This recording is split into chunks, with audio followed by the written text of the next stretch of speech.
اہل زاویہ کی طرف سے آپ سب کی خدمت میں سلام پہنچے۔ میرا آج کا موضوع ہے اندھا کنواں۔ آپ دیکھ رہے ہیں میرا YouTube and Facebook channel. Ashfaq Ahmed کہتے ہیں کہ ہم اپنی زندگیوں میں اس قدر مصروف ہو گئے ہیں کہ ہمیں پتہ ہی نہیں چلتا کہ ہمارے ارد گرد کیا ہو رہا ہے۔ اس مصروفیت میں ہم اپنے اندر کے گوشوں کو بے نقاب کرنے کی طرف بالکل توجہ ہی نہیں دیتے۔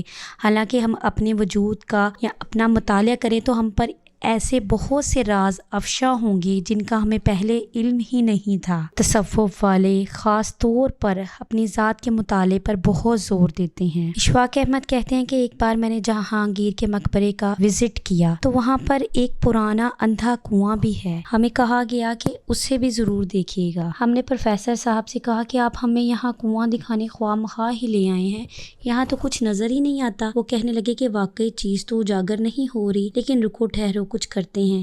خواتین و حضرات، ان کے ہاتھ میں اخبار تھا۔ انہوں نے اخبار کو لمبائی میں رول کی شکل میں تہہ کیا اور لیٹر سے اس اخبار کو چھوڑ کر جلایا تو وہ اخبار مشعل بن گیا۔ پروفیسر صاحب نے کنویں کے اندر جب وہ جلتا ہوا اخبار پھینکا اور اخبار ایک چنڈول کی طرح اپنی تمام روشنی لے کر اور خود قربان ہو کر ہمارے لیے روشنی پیدا کرنے لگا۔ اس چھوٹے سے اخبار کی روشنی قربانی وہ اندھا اور تاریک کنواں اور اس کے تمام خد و خال پوری طرح سے نظر آنے لگے اور اس کے پورے تاکچے کھلنے لگے اور اس کا تمام تر حسن ہم پر عیاں اور نمایاں ہونے لگا۔ تو اب ہمیں پتا چلا کہ اس کنویں کے اندر کیا کیا خوبیاں ہیں۔ اس سے ہمیں پتا چلا کہ جب تک اندر کے اندر ایک شمع روشن نہیں ہوگی اور اندر ایک جیسا جلتا ہوا اخبار نہیں اترے گا، آپ کو، مجھ کو، ہم کو پتا نہیں چل سکے گا کہ میری آپ کی کوالیفیکیشن کیا ہے، اندر کے حقیقی خد و خال کیا ہیں۔ اور بس انسان یا اچھے انسان کہنے سے ہم اچھے والے تو نہیں بن جائیں گے نا۔ میرا کہنے کا مطلب ہرگز نہیں کہ آپ اچھے انسان نہیں، آپ بہت اچھے اور بڑے قابل اور انسانوں سے محبت کرنے والے ہوگے، لیکن ہر انسان کے وجود میں ایک گوشہ ایسا ہوتا ہے جو تاریک ہوتا ہے،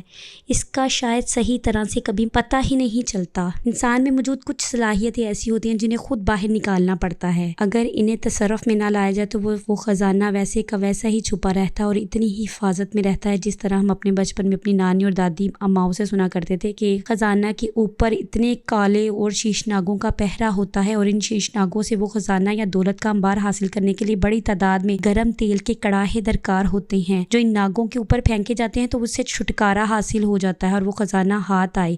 کو ہم ان باتوں کو اب جان چکے ہیں کہ ان پر گرم کڑاہے والا تیل پھینکنے سے اب کام نہیں بنے گا، بلکہ آج کل کے دور میں کسی بڑے افسر کی سفارش سے خزانے کے بند کھلیں گے۔ خواتین و حضرات، جب آپ سوال کیا کرتے ہیں کہ انسانیت کو فلاح کیوں نہیں ملتی تو اصل بات اس میں یہی ہے کہ ہمارے اندر تضاد ہے۔ لیکن ایک بات یہ بھی بڑی اہم ہے کہ انسان ڈگریاں تو حاصل کر لیتا ہے، بڑا امیر اور مشہور آدمی بن جاتا ہے، لیکن وہ دوسروں کی فلاح کا سبب نہیں بنتا، اور ایسی صورت میں اس کی تمام ڈگریاں نہ اس کے کام آتی ہیں اور نہ ہی دوسروں کے۔ وہ روحانی طور پر پسماندہ ہوتا ہے، ترقی یافتہ نہیں ہوتا۔ یہ ایسی باتیں ہیں جو ہماری روزمرہ کی زندگی میں آتی رہتی ہیں، لیکن ہم اس پر زیادہ توجہ مرکوز نہیں کرتے۔ ہمارے بابے کہتے ہیں کہ وہی چیز یا شے روشنی عطا کرتی ہے جو دوسروں کے فلاح کا کام کرتی ہے، جو خود سے قربانی دیتی ہے، اپنے اوپر ضبط کرتی ہے، اور یہی بات ہم انسانوں پر فٹ آتی ہے۔ لکڑی جلتی ہے تو کھانا تیار ہوتا ہے، یا سردی میں ہمیں حدت پہنچتی ہے۔